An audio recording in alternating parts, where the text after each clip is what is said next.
Second hand bike ఉంది, 10-20 వేల రూపాయలు. ఆ సెకండ్ హ్యాండ్ బైక్లో ఎవడైనా కిరోసిన్ పోస్తున్నాడు అనుకోండి, మీరు చూశారనుకోండి, ఏమంటారు? ఒరే ఒరే మెంటల్, ఒరే మెంటలోడా, బైక్లో నువ్వు కిరోసిన్ పోస్తున్నావు ఏమిట్రా, తగలబడిపోతుందా ఇంజిను. సెకండ్ హ్యాండ్ బైకు 20,000, దాంట్లో కిరోసిన్ పోస్తున్న వాడిని మెంటలోడా అని చెప్పి అంటున్నావు. మరి ఈ శరీరము కోట్ల ఖరీదు చేసే శరీరము, కోట్ల ఖరీదు చేసే ఈ శరీరంలో మజ్జిగ పోస్తే ఒప్పుకుంటుంది, పాలు పోస్తే ఒప్పుకుంటుంది, ద్రాక్షరసమో మ్యాంగో జ్యూసో పోస్తే ఒప్పుకుంటుంది, సారాయి పోస్తానంటావేమిటయ్యా? ఇప్పుడు అడుగుతున్నా, నువ్వు మెంట్లోడివే కాదా? 20,000 ఖరీదు చేసే బైక్ లోనే నువ్వు కిరోసిన్ పోయావే, పోస్తది తగలడిపోతుందే. కోట్ల రూపాయలు ఖరీదు చేసే ఈ శరీరంలో సారాయి పోస్తానంటావేమిటయ్యా? బ్రాందీ పోస్తానంటావేమిటయ్యా? అడుగుతున్నా, అది మానసిక రోగం కాదా? అది ఒక విధమైన మెంటల్ కాదా?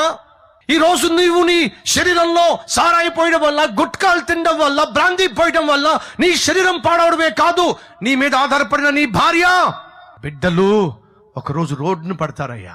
నువ్వు తాగే ఆ త్రాగుడిని బట్టి, వచ్చే రోగాలను బట్టి, ఆ త్రాగుడిలో ఉన్న కిక్కులో ఉన్న పాపిష్టి ప్రవర్తనను బట్టి, నువ్వు తీసుకొచ్చే నష్టానికి, కష్టానికి నీ భార్య బిడ్డలు బజారును పడతారు. తెలుసా నీకు?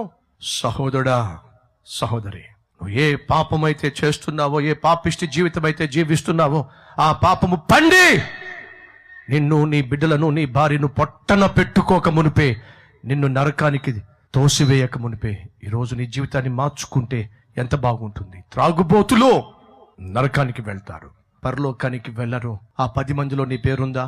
ఉంటే ఈరోజు ప్రభువుని అడిగితే, నా ప్రభువు ఆ జాబితాలో నుంచి, ప్రభువును క్షమాపణ కోరితే ఆ జాబితా నుంచి నీ పేరు కొట్టేస్తాడు. పరలోకానికి వెళ్ళేటటువంటి నిత్య జీవానికి సంబంధించిన వారి జాబితాలో నా ప్రభు నీ పేరు రాయాలి అని ఆశిస్తున్నాడు. నువ్వు చేయాల్సిందల్లా ఒకటే, నువ్వు ఎంత పాపిష్టి వాడువో, ఏ పాపిష్టి జీవితం జీవిస్తూ వచ్చావో సహోదరి, ఆ పాపాన్ని ఈ రోజు ఒప్పుకొని ప్రభు చేతికి నీ జీవితాన్ని అప్పగిస్తే నా ప్రభు క్షమించడానికి సిద్ధంగా ఉన్నాడు.